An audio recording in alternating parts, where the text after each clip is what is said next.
Eu me lembrei agora, Rô, do nosso querido professor Leite, né, que é um ícone da psicologia, foi presidente, foi diretor do Instituto de Psicologia, ele foi meu professor na pós-graduação em psicanálise, e ele deu para nós justamente a cadeira de ética, que ele fez um trabalho abrangente, né, desde os gregos até atual, e eu lembro que eu trouxe o que para mim é abrangente em termos de ética, uma máxima do Nietzsche, que eu acho que engloba a questão da psicanálise, e acho que tem muito a ver com esse caso que tu traz, Alexandre, que o Nietzsche dizia assim, ó, tudo que é nutritivo para mim e para o outro é ético. Olha como isso é profundo, né? Até para te pensar o ato clínico, porque a gente não tem um manualzinho, né? A gente não tem um manual que o CRP tem. Não temos um manual psicanalítico de como atuar eticamente. A gente tem esses princípios, o tripé e um aporte conceitual e essa troca com os pares. Mas no fazer clínico, no dia a dia, a gente tem que ter algo muito internalizado que também é da gente, que é também da singularidade, para perceber o que vai ser nutritivo para o outro, naquilo que eu vou apontar, naquilo que eu vou antecipar, naquilo que a gente repete também, né? Porque a repetição está dada para todo mundo, né? Para os dois lados, na transferência. Então, acho que tudo isso acho que é muito rico, né? Muito importante de poder falar sobre isso, faz bem para a gente, né? Acho que a gente se sente satisfeito de poder trocar isso. E existencialmente, né, se a gente for tomasse isso como base para uma questão, para uma existência social, né, esse pressuposto seria... Que, na verdade, se a gente retomar com o nosso início de conversa, foi o que aquele mestre já disse, né? Ama o próximo como a ti mesmo, né? Dá pra gente... E Chico Xavier parece que sintetizou, ele simplificou um pouquinho, né? Ele disse, tudo bem, se amar for demais, pelo menos tolera, né?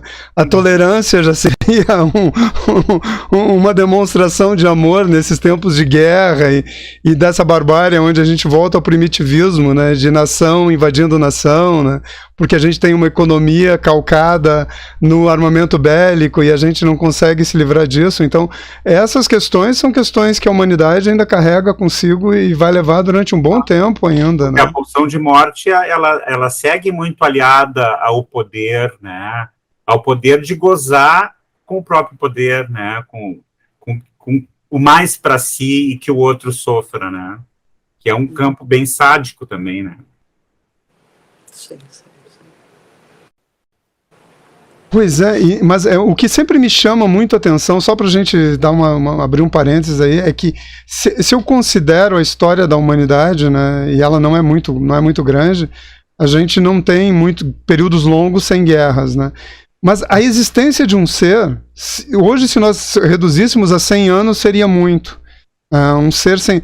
E a gente não consegue fazer essa transição de uma forma minimamente pacífica, sem estar, na verdade, com uma disputa de poder que ela é tão efêmera quanto eu.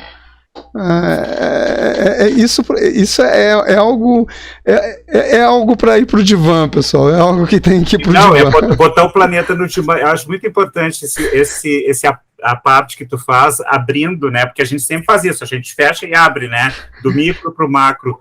E quando Freud, a Rô deve se lembrar disso, que isso deu um atrito com os marxistas, quando Freud falava que a pulsão de morte nos levava à guerra, os marxistas gritaram, né? Pô, tá esquecendo da luta de classe.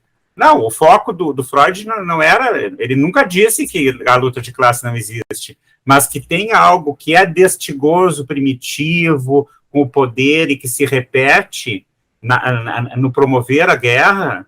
Claro que existe, né? Eu acho que uma coisa não exclui a outra. Eu sempre gosto de articular. Eu acho que dá para articular, sim, marxismo com psicanálise, né, em questões pontuais como essa, por exemplo, né? O que te leva, né? Como seria viver num mundo em que a vida fosse priorizada? A gente pensaria em tudo diferente, né? Na produção de alimentos, na relação com a natureza, o que fazer com os excedentes, né? Qual é o lucro que a gente teria? A gente teria um lucro muito mais belo, que seria com a vida, com a harmonia, com estimular a arte, né? As coisas bonitas mesmo que são, e que precisam de estímulo, não este investimento nefasto que é, né? Porque, né? Tá na cara que a Guerra Fria nunca acabou mesmo, de fato, né? Pelo menos eu vejo assim. E aí, só para concluir, para seguir nesse raciocínio um pouquinho mais, porque pensem o seguinte, vamos pensar do ponto de vista de complexidade orgânica, aquelas unidades de carbono que nós somos, né? Bom, do que a gente conhece no universo, nós somos o que tem de mais complexo do ponto de vista vivo. Em termos de inteligência, de raciocínio, de consciência, de inconsciente, enfim, nós somos o que tem de mais complexo. Então, o universo juntou toda a energia e nós, até prova em contrário, somos o ápice disso. E aí, toda essa energia gasta no universo para gerar um ser, nós jogamos na lata do lixo no momento seguinte.